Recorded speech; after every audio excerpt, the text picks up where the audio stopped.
Dané príspevky by mali označovať, ak ide o reklamu? Je mi to viac menej jedno. Väčšinou to automaticky hneď preklikám, že proste mňa to nezaujíma.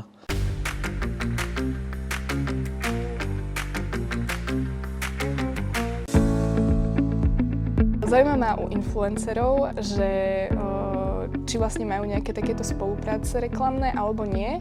Väčšinou to majú pekne označené a väčšinou si to aj všímam. A ja som vlastne aj rada, že to takto možno propagujú, lebo viem si pozrieť, hej, že aký nejaký produkt možno by mi vyhovoval. Väčšinou to automaticky hneď preklikám, že proste mňa to nezaujíma.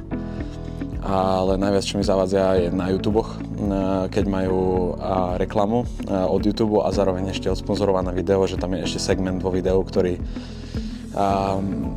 má nejakého iného sponzora. Keď tam je tá reklama, no tak oni to dajú, takže ide to video a proste v rámci toho videa, aj keď to nedáva zmysel, tak to tam proste nejak dajú, že by to proste malo nejakú plynulosť do tej reklamy a potom dajú tú reklamu. To proste, ja to tak nemám rád. Keď to je napríklad na Instagrame a vidím, že je to sponzorované a ten sponzor ma možno niekedy aj nezaujme, tak to rovno preskočím. Asi jedine nejakí sponzori, čo mám trošku zaujímajú, je nejaké niečo technologické, že možno nejaký, neviem, telefón. Dané príspevky by mali označovať, ak ide o reklamu. Podľa mňa to je košer aj voči tej reklame, aj voči nám hlavne, tým prijímateľom. Áno, že zároveň je to viacej dôveryhodné a nie je to také, že aký skvelý šampón, najlepší na svete a vlastne hovorí to len preto, že mu za to platia. Je mi to viac menej jedno, ale zase si cením, že keď fakt, že majú nejakú spoluprácu alebo takto, tak že je to označené a malo by to byť takto po správnosti. Podľa mňa je fajn, keď to označujú, lebo dajú tomu človeku aj priestor svojho rozhodnutia a nedajú mu to rovno, napchajú mu to do tváre. Čiže asi viacej preferujem, keď je to označené.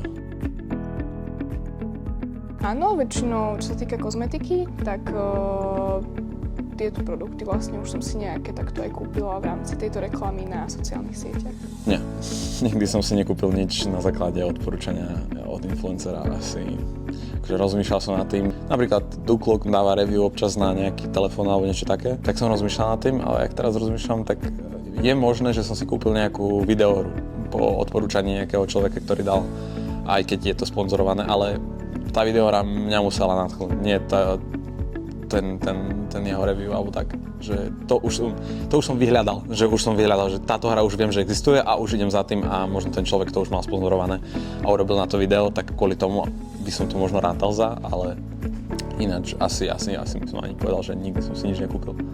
Ešte som si asi nikdy na základe odporúčania od influencerov nič nekúpila.